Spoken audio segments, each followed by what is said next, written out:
Bismillahirrahmanirrahim. Assalamualaikum warahmatullahi wabarakatuh.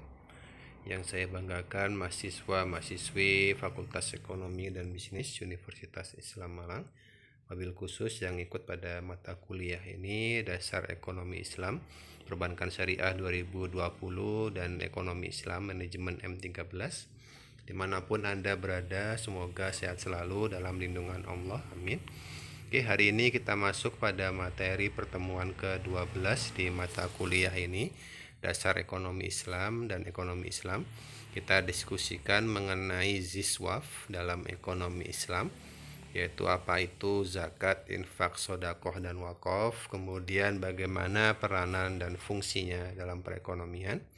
Oke, seperti biasa sebelum kita awali perkuliahan, mari bersama kita awali dengan sholawat Nuril Anwar dan doa awal perkuliahan, supaya diskusi yang kita laksanakan pagi ini menjadi lebih manfaat. Amin. Oke, dimanapun Anda berada, monggo diikuti. Allahumma sholli ala Muhammad.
Dengan doa awal perkuliahan bisyafaati Rasulillah sallallahu alaihi wasallam. Lahul Fatihah. A'udzubillahi minasyaitonir rajim. Bismillahirrahmanirrahim. Alhamdulillahi rabbil alamin arrahmanir rahim maliki yaumiddin. Iyyaka na'budu wa iyyaka nasta'in ihdinas siratal mustaqim siratal ladzina an'amta 'alaihim ghairil maghdubi 'alaihim waladdallin amin.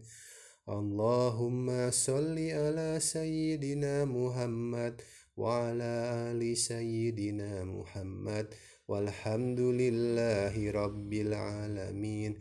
Allahumma akhrijna min zulumatil wahmi wa akrimna binuril fahmi waftah lana abwabal ilmi wa zayyinna bil akhlaqil hasani.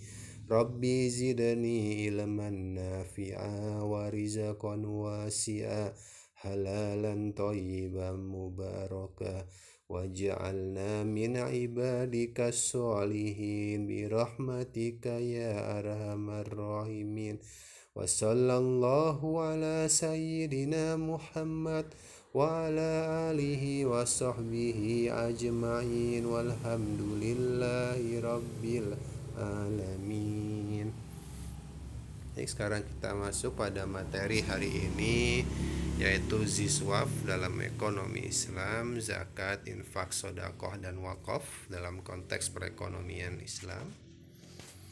Pertama kita lihat di sini terminologi makna dari zakat. Kita sudah pahami bahwasanya zakat yaitu disebut dengan an-numu wa az-ziyadah, tumbuh dan bertambah. Terkadang juga dikaitkan dengan makna at-thaharah, suci, al-barokah, berkah. Maka itulah fungsi zakat.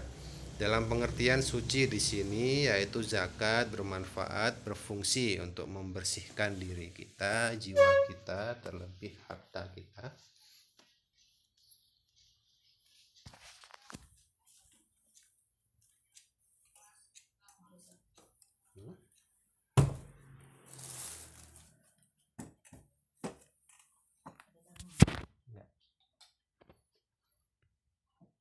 Maka kemudian seseorang yang mengeluarkan zakat berarti telah menyatakan dirinya itu bersih, jiwanya bersih, bersih dari kekikiran, bersih dari sifat-sifat bakhil dan sebagainya. Maka kemudian hartanya juga disebutkan bersih dari hak orang lain, gitu ya. Maka kemudian kita lihat dasar hukum zakat itu di sini saya ambil dari Quran surat At-Taubah ayat 103. Bahwasanya Allah berfirman, "A'udzubillahi minasyaitonirrajim. Bismillahirrahmanirrahim. Uzmin amwalihim shadaqatan tutahhiruhum wa tuzakkihim biha wa sholli alaihim.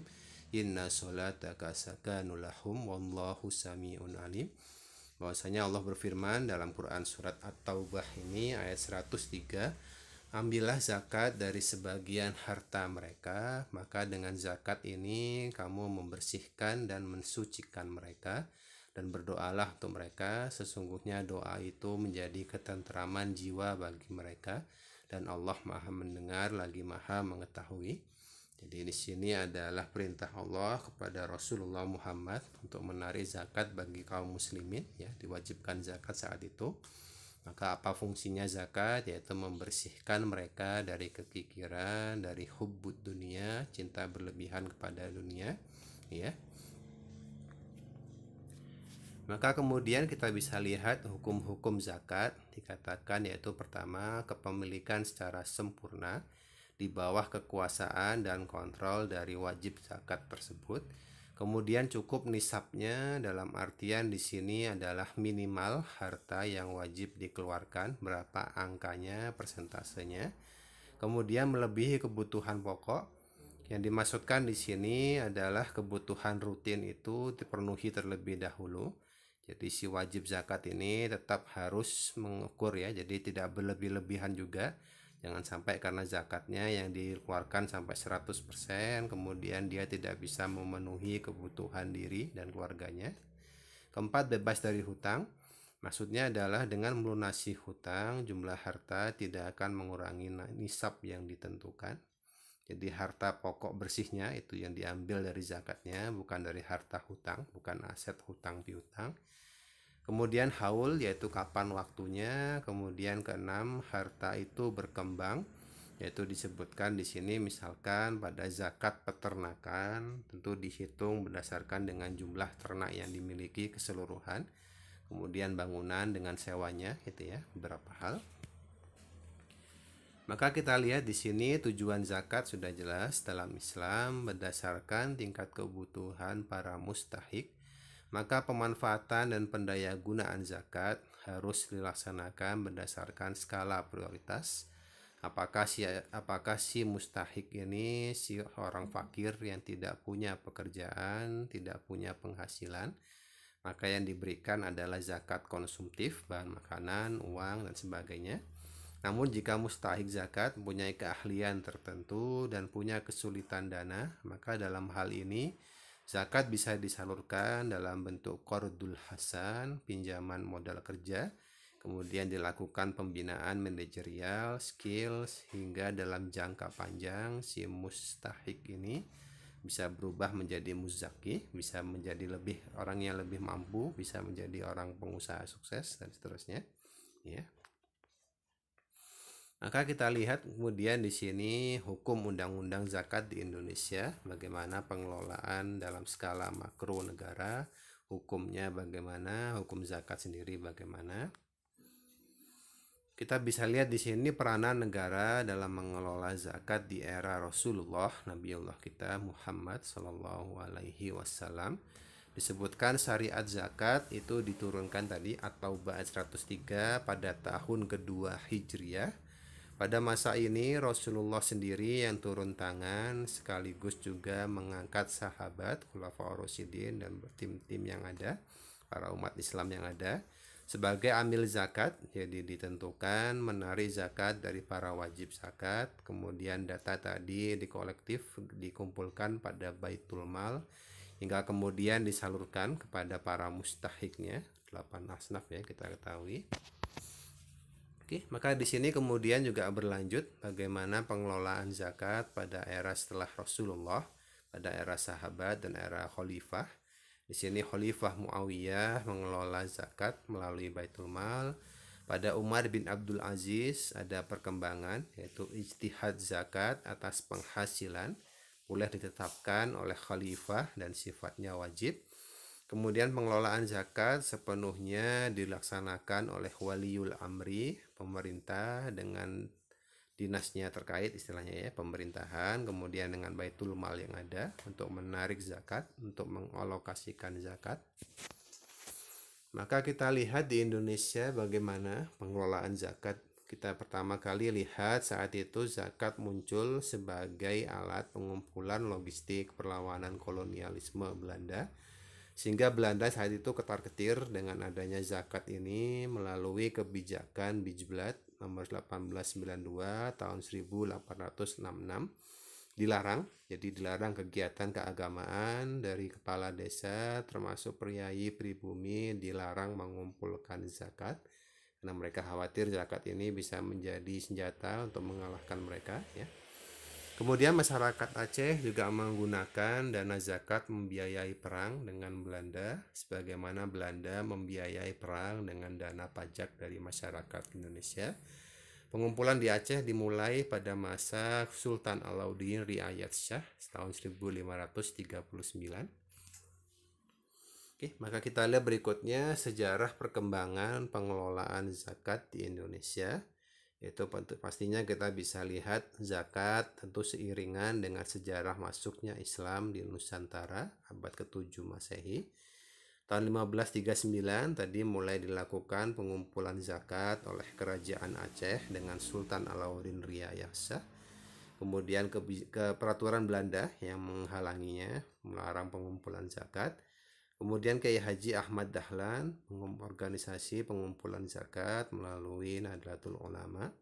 Kemudian pembentukan Baitul Mal tahun 1943 hingga kemudian pada masa Orde Baru dan Reformasi terus berkembang sampai saat ini. Zakat juga terus berkembang dari segi fungsinya, alokasinya, pengelolaannya baik dari skala mikro di masyarakat hingga pada skala Basnas nasional ya, Badan Amil Zakat Nasional. Oke, kita bisa lihat berikutnya di sini model pengelolaan zakat. Ada beberapa model. Pertama yaitu sesuai dengan era Rasulullah, dikelola oleh negara, kemudian diakomodasi dalam peraturan yang tegas, sifatnya wajib mengikat seluruh muslimin di negara saat itu, negara Islam. Kemudian kedua, pengelolaan zakat diakui oleh negara, diatur dalam undang-undang, namun tidak bersifat wajib pada penduduk muslim. Jadi disilahkan di sini penduduknya diminta kesadaran pribadi. Itu contoh di Arab Saudi dan Sudan untuk membayarkan zakat dengan nominal yang dihitung sendiri. Ketiga, pengelolaan zakat tidak diatur dalam undang-undang, sepenuhnya diserahkan kepada masyarakat. Maka kita lihat di sini beberapa peranan zakat dalam konteks ekonomi nasional. Tentunya kita bisa lihat beberapa permasalahan yang sampai saat ini, terlebih adanya pandemi juga semakin memperburuk keadaan ini. Ada kesenjangan sosial semakin melebar, kemiskinan semakin tinggi, IPM, indeks pembangunan manusia di Indonesia juga relatif cukup menengah rendah. Juga kita lihat fakta di Indonesia adalah wilayah rawan bencana gempa bumi, tsunami, gunung meletus dan sebagainya bisa terjadi kapanpun di negara kita. Maka di sini pemerintah sudah menata sebetulnya dalam struktur APBN, anggaran penerimaan dan belanja negara, berapa tingkatan yang perlu didapatkan. Maka di sini zakat sebetulnya punya peranan vital. Bagaimana zakat juga bisa mengcover hal lain. Jadi kalau kita lihat struktur APBN sebagaimana di ekonomi makro ya, APBN selalu terikat dengan pajak. Maka di sini zakat bisa menjadi sumber tambahan bagi negara untuk mengatasi masalah-masalah ini tadi, ya. Oke, kemudian kita lihat berikutnya, jadi tadi dari segi zakat, sekarang dari segi infak, sedekah dan wakaf. Infak kemudian di sini artinya adalah mengeluarkan harta untuk kepentingan yang diperintahkan ajaran Islam sebagaimana pada Quran surat Ali Imran ayat 134. Infak dikeluarkan oleh setiap orang beriman baik yang berpenghasilan tinggi ataupun rendah, baik di saat lapang maupun sempit, karena Allah sendiri yang Allah langsung yang menjamin kita bahwa infak yang kita lakukan, sedekah yang kita lakukan diniati dengan ketulusan, keikhlasan, pada akhirnya akan kembali kepada kita dengan jumlah yang berlipat ganda, nih ya. Pun dengan sedekah sama, jadi sama pengertian dengan infak, termasuk hukum dan ketentuannya. Kemudian ada keempat, yaitu poin wakaf. Jadi di sini pada dasarnya dari segi bahasa berarti menghentikan atau menahan. Maksudnya adalah menahan harta yang biasanya digunakan untuk kepentingan umum, tidak boleh habis, tidak boleh dijual. Jadi ini beberapa hal ya. Mengenai lebih lanjutnya, mengenai zakat, infak, sedekah dan wakaf, nanti bisa dipelajari di mata kuliah khusus semester 3 bagi perbankan syariah dengan fikih siswaf ya nanti. Oke, kita lanjutkan. Di sini beberapa fenomena global mengenai ziswaf. Di Amerika, data mencatat lebih dari 2/3 dari rumah tangga melaporkan bahwa mereka melakukan juga kegiatan volunteering atau amal sedekah dari penelitian Hodgkinson, Nelson, dan Sifak. Kemudian amal sedekah tadi dari pihak swasta menempati lebih dari 3/4 dari keseluruhan amal sedekah yang nilainya mencapai lebih dari 2% PDB. Ini potensi yang sangat besar di Amerika, walaupun kita tahu penduduknya mayoritas non-muslim, beragama Kristen, Katolik, dan sebagainya. Tapi mengenai kegiatan volunteerisme, kegiatan sedekah, kegiatan beramal, mereka juga sangat aktif. Ambil contoh di sini kita lihat sumbangan yang diberikan 50 dermawan terkaya di Amerika seperti Bill Gates, Warren Buffett, dan Soros, itu angkanya 500 triliun rupiah, bisa mencukupi APBN Indonesia beberapa tahun dari sumbangan mereka ini ya. Oke, contoh Bill Gates menyumbang rata-rata lebih dari 40% kekayaannya dalam kegiatan sosial. Warren Buffett pun merasa juga bersama, pemilik dari ini ya. Katakan kekayaannya disumbangkan 80% untuk sosial. Maka kita bisa lihat di sini berikutnya bagaimana ziswaf tadi punya peranan signifikan terhadap kesejahteraan, terhadap perekonomian makro, perekonomian nasional dari sisi masyarakat maupun negara. Kita lihat di sini dari sisi mustahiknya. Potensi zakat di Indonesia, kita lihat bahwasanya di Indonesia 216 juta penduduk. Itu tahun 2015 menyebutkan di Indonesia 85% atau sekitar 216 juta penduduk beragama muslim. Kemudian Bappenas, Badan Perencanaan Pembangunan Ekonomi Nasional, juga memasukkan zakat sebagai poin penting dalam Master Plan Arsitektur Keuangan Syariah Indonesia yang sudah berjalan per tahun 2015.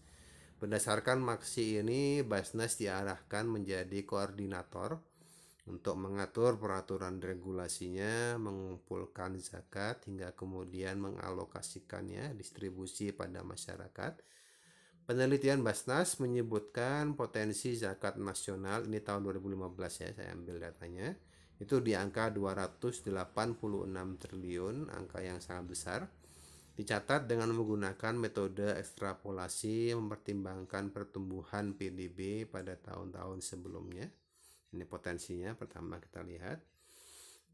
Namun faktanya data terkini dari tahun itu juga 2015 yang masuk hanya sekitar 3,7 triliun rupiah atau sekitar 1% dari potensi keseluruhan.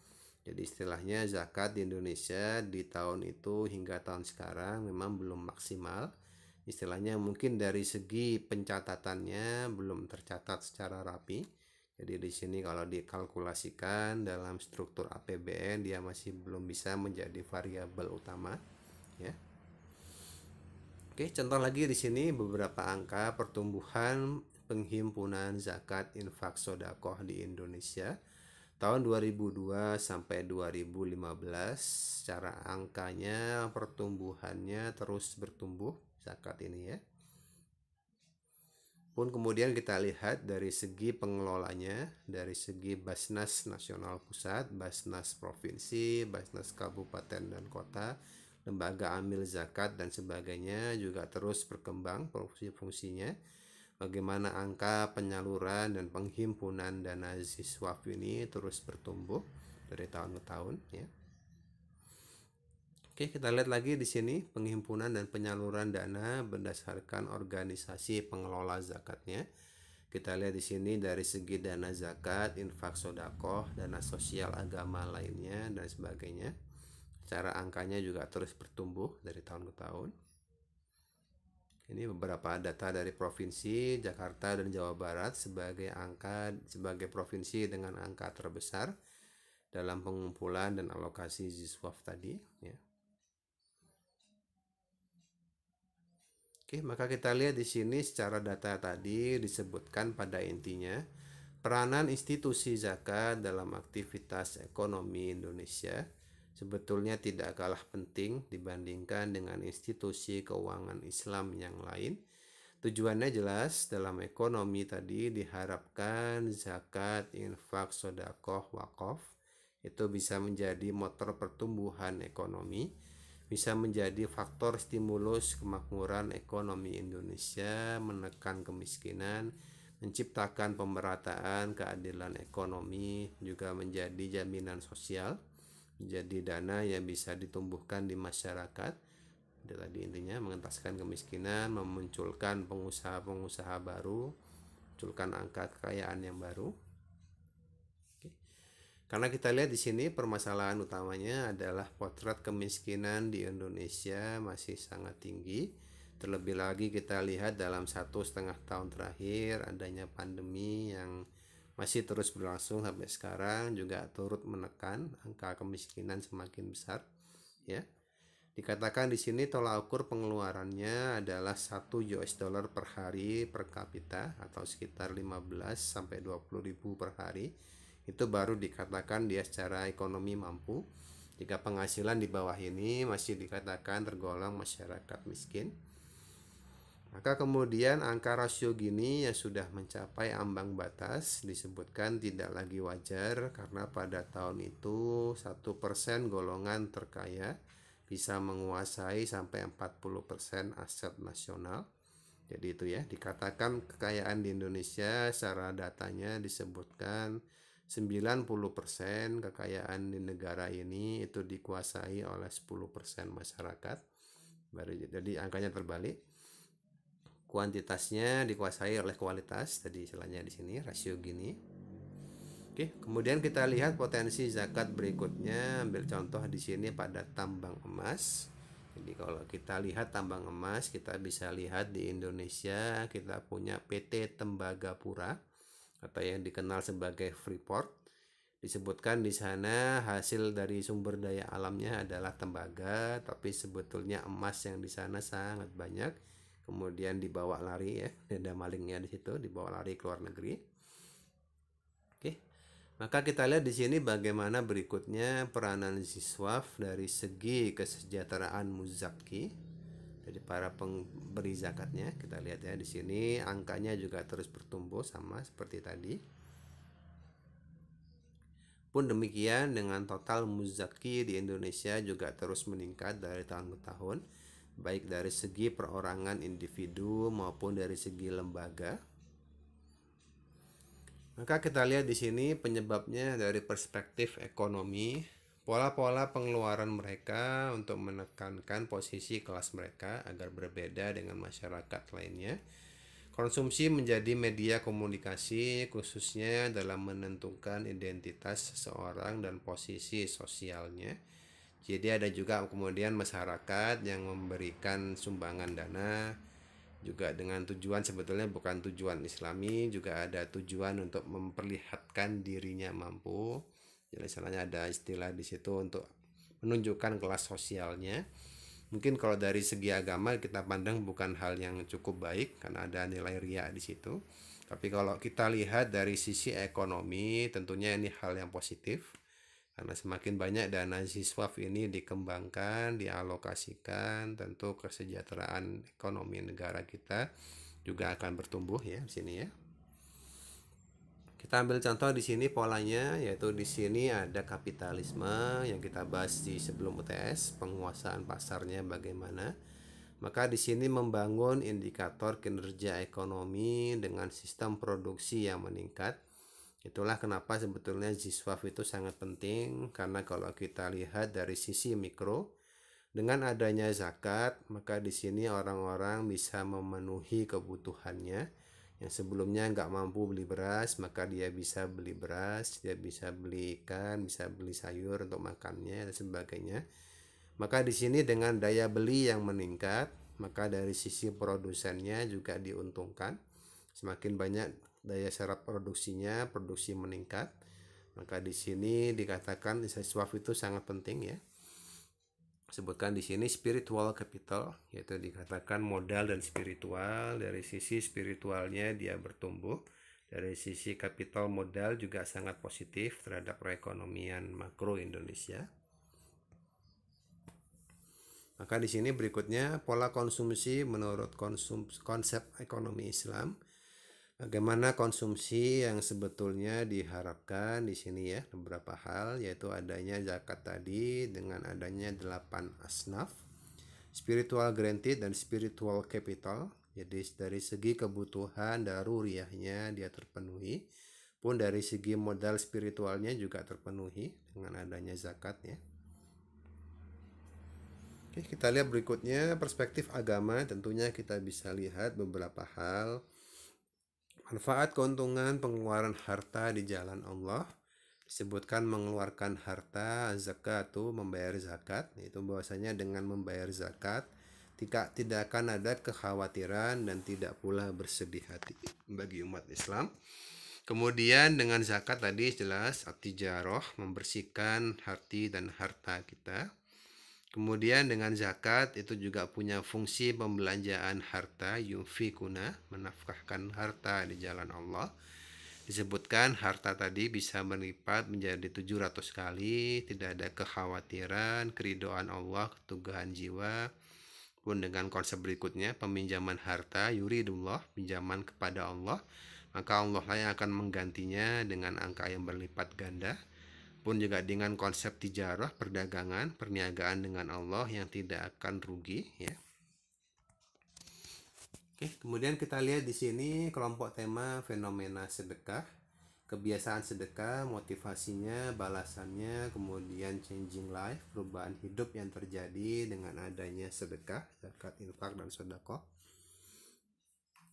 Oke, pertama kita lihat di sini dari segi kebiasaan. Dengan sedekah sebetulnya bukan hanya soal uang, bersedekah secara terus-menerus atau istiqomah. Ambil contoh di sini, informan mendidik dirinya untuk istiqomah dalam meningkatkan sedekah.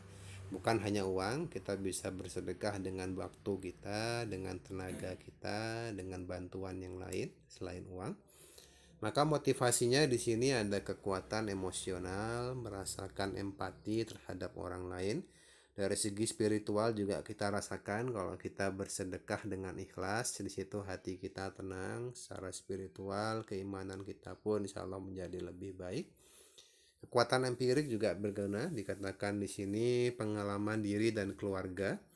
Jadi banyak juga ya pengusaha-pengusaha yang awalnya dia pure bismillah, dari kekayaannya, keuntungannya 50% atau lebih disumbangkan, berikan pada jalan Allah. Yang terjadi kemudian dia bukannya miskin, bukannya semakin sulit, malah semakin kaya.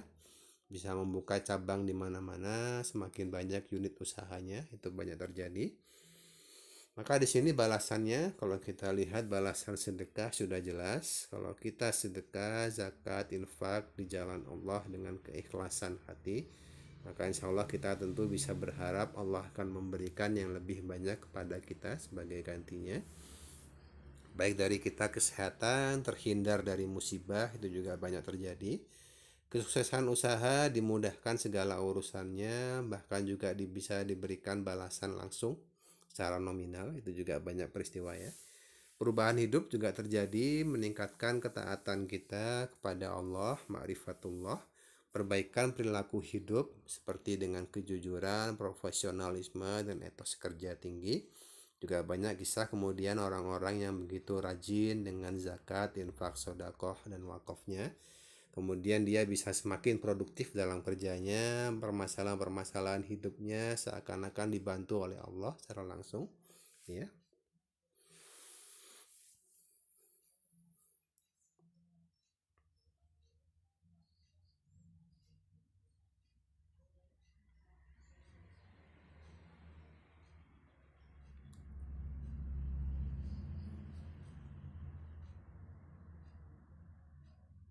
Oke, maka terakhir kita lihat di sini bagaimana tadi mengenai poin siswa, zakat, infak, sodako, dan wakaf itu punya peranan yang sangat penting, baik dari segi keimanan dan ketakwaan pun kalau kita kaji dari segi perekonomiannya ya.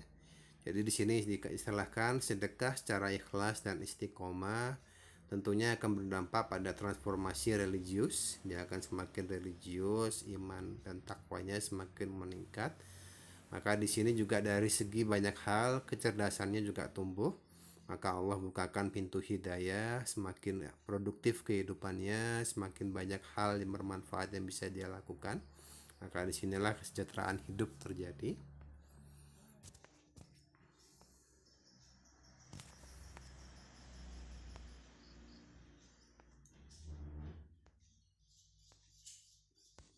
Oke, jadi ini ya terakhir ya. Jikalau sekiranya penduduk negeri-negeri beriman dan bertakwa, pastilah kami akan melimpahkan kepada mereka berkah dari langit dan bumi.